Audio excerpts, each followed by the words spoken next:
My dad was a Marine for over 30 years. He's a character and he was a great dad. So as he got up in age, I was looking for something to honor him and honor his memory. And not only his, but those that have gone before him and served their countries and those that will in the future.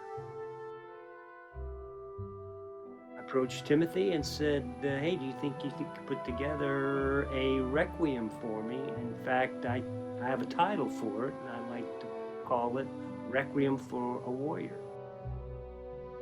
This spring, he said, I want it to be, I want a piece, I want a requiem for a warrior.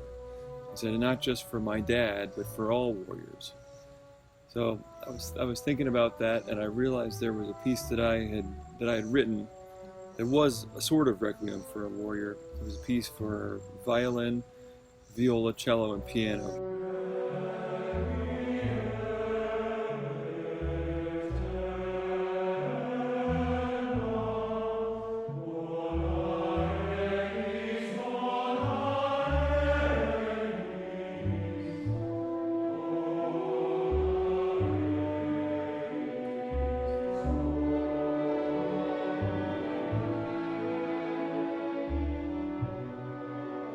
I was very pleased with it. I felt like it said what I was trying to say, but I also felt it still had more potential.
3 months ago, Tim says, I think we can do this, and are you ready to move forward?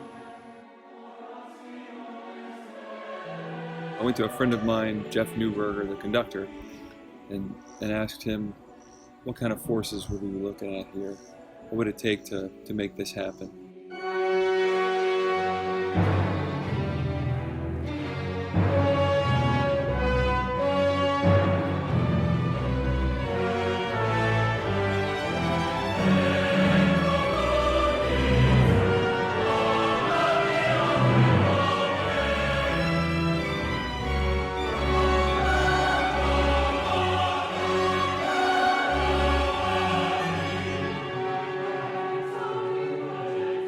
Jeff and I were at Catholic University together, and then since we've both stayed in the DC area, we've worked together several times a year for the last 8 or 10 years, and he's just an outstanding musician, great violinist, great singer, great conductor.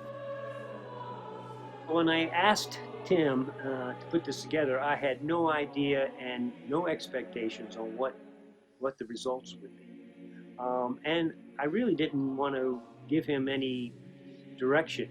I really wanted him to, as an artist, to create something special, and I knew he would, and he did.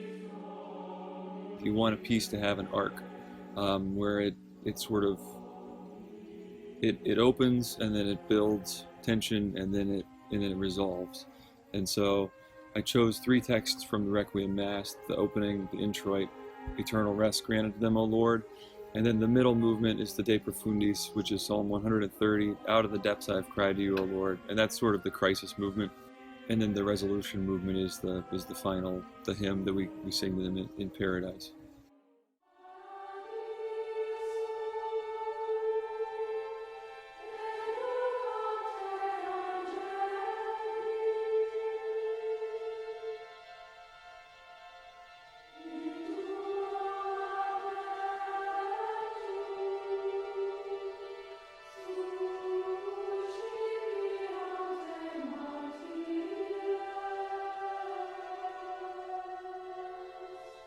I think the third movement, when the female voices come in, they sound like angels.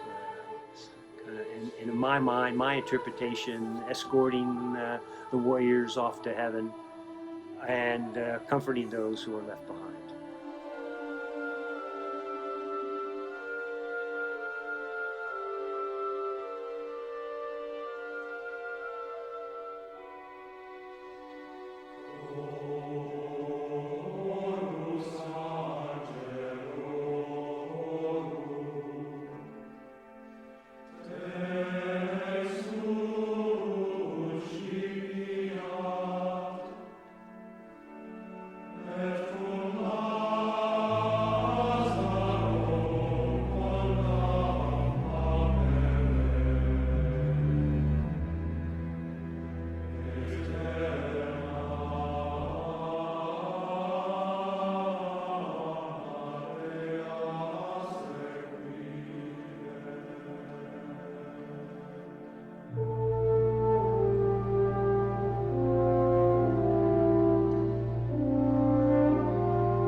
There's a scene from the Iliad where Patroclus has been killed and his body is brought into the camp of Achilles. And when it's brought in, all of the women gather around it.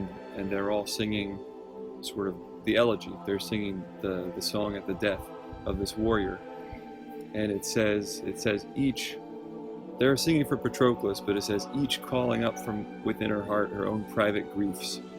And to me, that captures what art is doing and what a song like this is doing. On the one hand, it's singing for one particular warrior, but on the other hand, everyone who's singing has their own private griefs. We've all got lost ones that we love, for whom we're singing this. And I think that's what art can offer, and that's what I'm hoping to offer in this piece. It moves me every time I listen to it. Every time I listen to it, I hear something different or get something else out of it. It's just good music. I would love for people to sing it, people to perform it. I would love for people to enjoy it, and for it to be meaningful to people.